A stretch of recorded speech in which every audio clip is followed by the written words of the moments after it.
to or welcome back to Book and Prejudice. My name is Mar, and on today's video I am going to be talking about all of the books that I read in April as well as all of the books that I want to read in May. Now before I start, I have to say something. In April I didn't read that many books. I read 3 books, which is a pretty good amount I think, but it's not that many. But I have to say something, I loved every single one of these books so much. Remember how I said that in March I was in a bit of a reading slump and I didn't read much? Gone, zero, zap, gone. It was amazing. So let's get going with the videos. Let's see what I read. And firstly, I read Donna Tartt's The Secret History. I love this book. This book, I gave it 5 stars and is considered one of my favorite books. And as well, it feels like it was done for me. It feels like the book was written towards me, about me, for me. Not in the sense that I'm a murderer, but in the sense that like the way that people react and with each other and with themselves and the way they interact with everyone, it feels like an inner monologue in some parts. Don't know what that says about me. Anyways, this book basically tells the story of a group of students who are... Where do you want to go? Are you sure?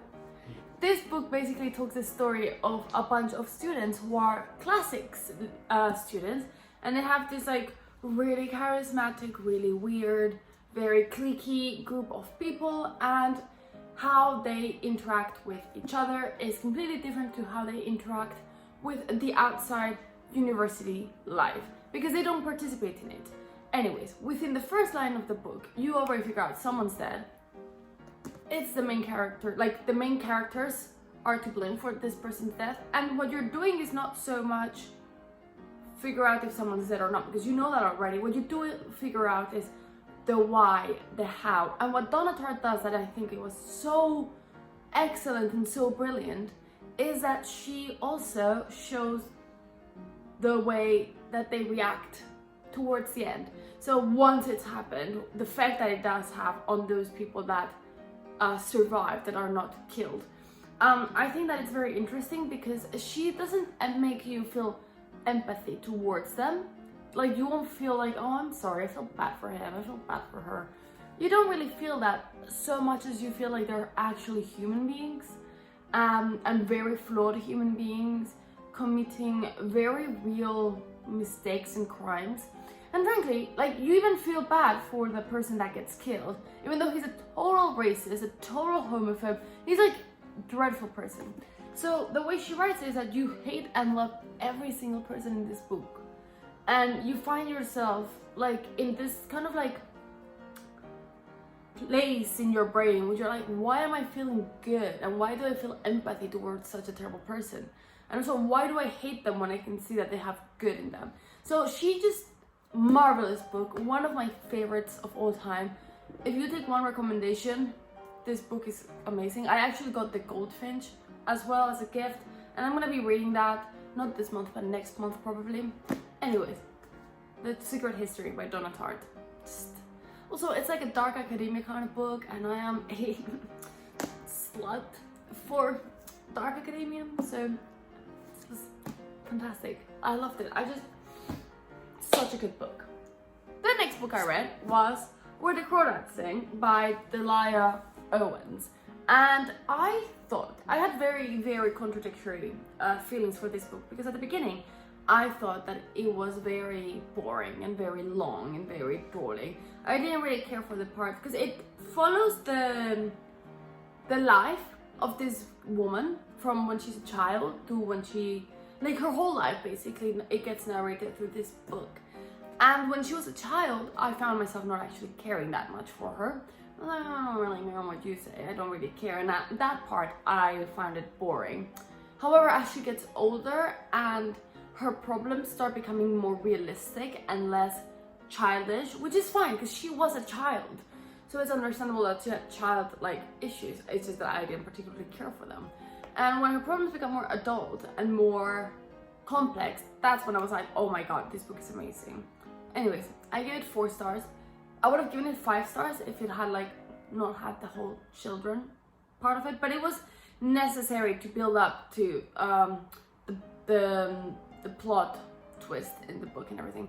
it's a great book to think, I think, about privilege, about, actually both of these books, The Secret History as well.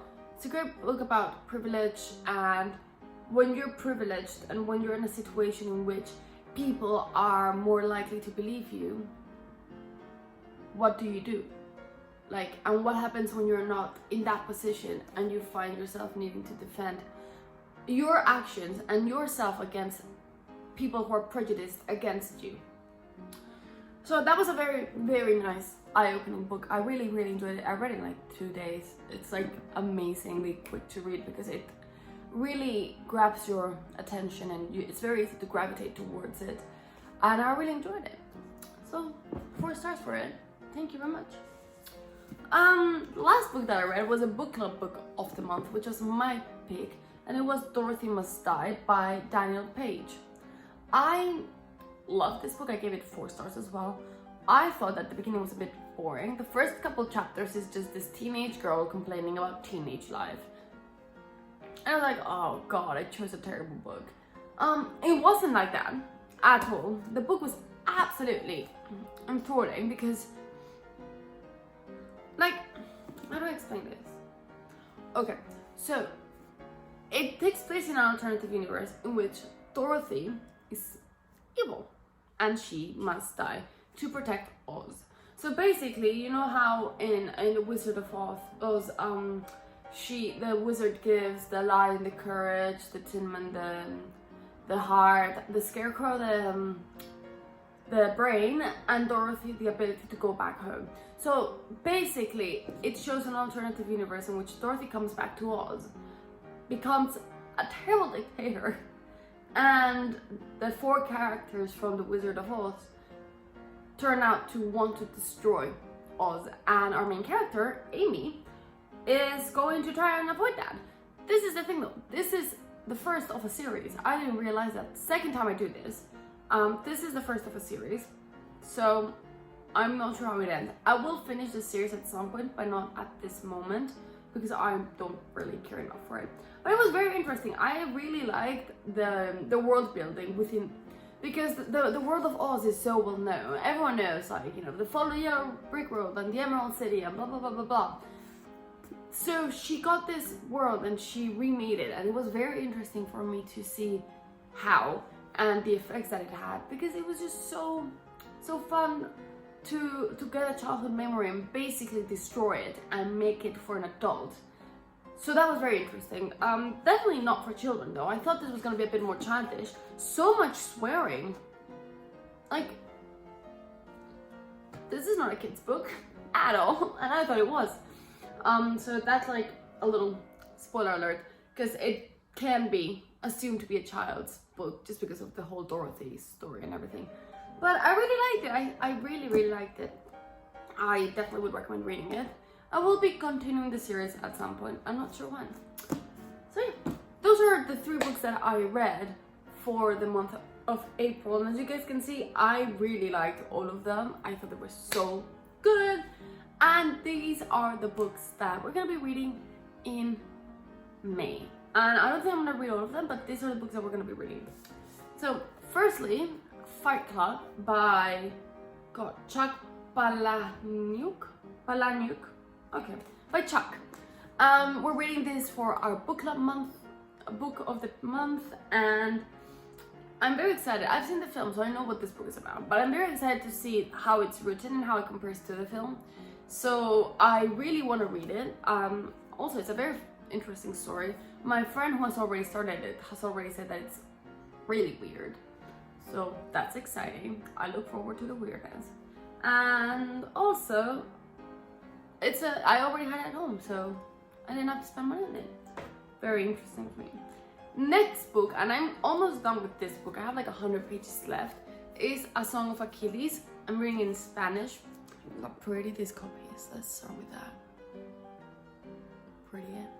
And I am loving this. This is by Madeline Miller. I loved Circe. Thought it was one of the best books that I have read in a long time. It's one of my favorite books of all time, actually. And this is better. This is better than Circe. It follows the story of Patroclus and Achilles, and you know, the Trojan War, and kind of the Iliad narrated from Patroclus's perspective rather than Achilles. And I think that that's very nice because it's providing a depth and a twist to the story that you do not have with the Iliad. And I haven't read the Iliad, but I know what it is about. I feel like a lot of people know what the Iliad is about without reading it. And I know for a fact that it doesn't go as in depth in relationships as Madeline Miller does in A Song of Achilles. And I can really appreciate that. I really appreciate the depth she has given to this seemingly known hero and his sidekick. So I really, really enjoyed that. And I really, really think that this is going to be one of my favorite books. This is already a 5-star and I haven't finished it yet. I have 100 pages left. Probably gonna finish it today actually, because it's Saturday. So I definitely am loving this. I wanted to finish it before I recorded this video, but there was no way. So yeah, and this is the next book this is a book that I'm gonna be reading as of now. And then last but not least, I'm gonna be reading the Darker Shade of Magic trilogy by V. Schwab, which entails A Darker Shade of Magic by V. Schwab, A Gathering of Shadows by V. Schwab, A Conjuring of Light by V. Schwab. We'll be reading these 3 books. Very excited for it. I have no idea what they're about. Haven't looked at them. Also because it's a series, I don't want to look at the back of the 2nd and the 3rd book because I don't want spoilers. But first of all, I love the aesthetic of these books. Look at that cover. It's stunning. Look at that cover. It's red, but that is white. And then this is black and white, and then this is red. It's just stunning. They're so beautiful. I'm very excited to read them. I'm hoping to get these 2 out of the way and start the 3rd one, but the 3rd one's a chunky boy. Like, how many pages does this child have? Don't want to spoil the ending because that sucks. 660. The devil's number. I don't know if it has anything to do with devils. It could do because it's like red and black and white. It might have to do with like demons, which would be funny if that last book finishes at 666 pages. Anyways, I'm very excited to read them. As I said, the first one was gifted to me by my friend for Christmas. First one by my friend for Christmas. The 2nd and the 3rd one I bought a couple of weekends ago when I went to spend the weekend in Greenwich with my boyfriend. And I'm just overall very excited to read the series because I've heard great things about it. And again, the book Leo loves it and I want to be her. So shamelessly hoping you're reading this. Anyways, these are all of the books that I want to read this next month. I honestly, if you have to take anything,